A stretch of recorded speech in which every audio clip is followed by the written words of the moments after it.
Welcome to Details in Divorce, where we break down the legal, financial, and emotional aspects of divorce to help you make informed decisions. I'm your host, Paul Riley, and each episode we dive into key issues that impact individuals who are navigating separation and divorce. So, whether you're concerned about asset division, protecting your business, or dealing with foreign property disputes, we're here to help you by providing clear, practical insights. Now, divorce is complex, but understanding your rights and options can make all the difference in the world. And while this isn't legal advice I'm giving you, it is designed to empower you with the knowledge you need to move forward and to move forward with confidence. When it comes to divorce, international assets can add some very, very serious complexities. Vacation homes abroad, foreign bank accounts, overseas trusts, or real estate held in another country's registry.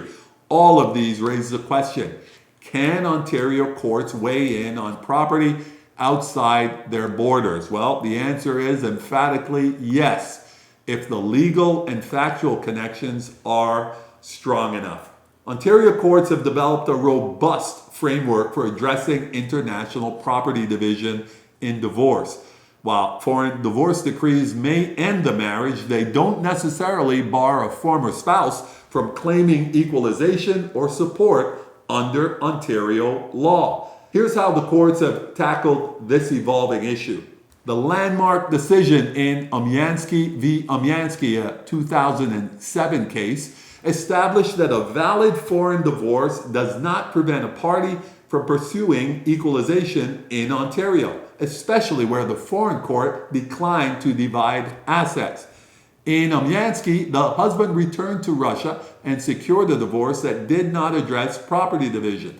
When the wife brought an equalization claim in Ontario under the Family Law Act, the husband objected, arguing that Ontario lacked jurisdiction. The Court of Appeal, however, disagreed, holding that interpreting former spouse in Part 1 of the Family Law Act as limited to Canadian divorces would allow parties to sidestep Ontario law, even when Ontario was the last common habitual residence. The court confirmed that Ontario courts may assume jurisdiction post-foreign divorce, particularly where the foreign order does not address property rights. In Lee v. Lee, the court expanded on Amyansky by applying the real and substantial connection test. That is to say, the couple had divorced in China, where the wife claimed the husband waived all property claims via a supplementary agreement. The husband alleged coercion and turned to Ontario courts for equalization and a trust claim over a Toronto property. The court found that Ontario was in fact the proper forum. Key factors that influenced the court's decision includes the husband was a Canadian citizen and primarily resided in Ontario. Further, the wife owned multiple homes in Ontario and maintained bank accounts within the province. And the trust claim related to contributions that were made in Ontario.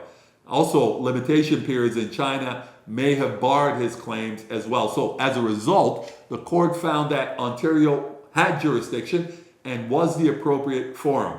Even though the divorce occurred in China, the property and legal interests were deeply rooted here in Ontario.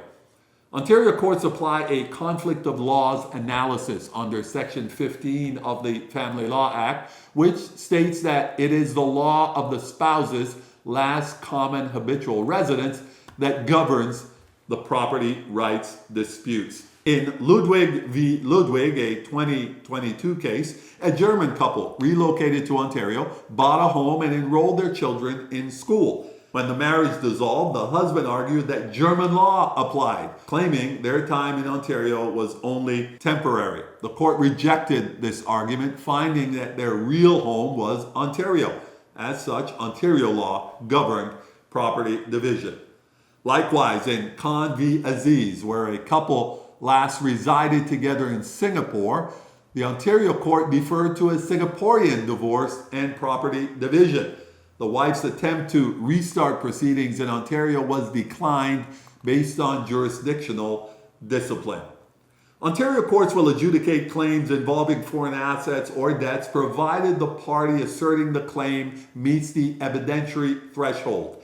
In Pan v. Zhao, a 2024 case, equalization was sought while two large debts, over $4.5 million, were tied up in litigation in China. The respondent asked the courts in Ontario to delay the equalization claim until those proceedings concluded. The court refused, however, and ruled that they are capable of assigning value to foreign debts based on credible evidence, and proceedings need not be paused due to pending foreign litigation. Claims involving overseas property require more than suspicion. They require an abundance of evidence. In Sultana v. Salehin, a 2023 case, both spouses accused each other of secretly owning property in Bangladesh. Despite expert witnesses and voluminous documents, the court dismissed both claims. The materials lacked authentication, reliability, and failed the balance of probabilities test. The courts reaffirmed that foreign law must be proven through expert evidence, not merely through assumptions. In Chen v. Liu, the Chinese court had declined to determine property and support due to insufficient financial disclosure and the fact that the assets were all located in Canada. The Ontario Court of Appeal held that the respondent could still pursue claims for child support and equalization under the Family Law Act. So, what is the takeaway from all of this? Even if a foreign court issued the divorce, Ontario courts retain jurisdiction over unresolved financial matters, especially if those matters relate to property and income located in Ontario. If you're involved in or anticipating a divorce involving cross-border assets, here are the things that you need to keep in mind. A foreign divorce decree is not the end of the property story. If equalization hasn't been addressed, Ontario courts may still, in fact, have jurisdiction. The location of your last common habitual residence often determines which jurisdiction's law applies. Ontario courts prioritize a real and substantial connection, that is to say, property ownership, citizenship, residency, and where contributions were made. All of these things play a role. To claim or challenge foreign assets or debts, bring reliable evidence. Think expert reports, certified translations, and authenticated documents. And finally, if another party is trying to dodge Ontario jurisdiction by divorcing elsewhere, you may still have recourse here. International divorces are legally intricate, but Ontario courts are not powerless when asset spans borders. When the right legal approach is put in play and evidentiary support, spouses can still assert their rights in Ontario even after a foreign divorce. Well, that's it for this episode of Details in Divorce. We hope you found today's discussion insightful and valuable as you navigate your own divorce journey. Remember, every situation is unique, and getting the right information is key to making the best decision for your future. If you have any questions or need guidance, the Riley Firm is here to help. Be sure to subscribe so you don't miss our upcoming episodes where we continue to explore the critical issues that matter most during divorce. We'll see you next time.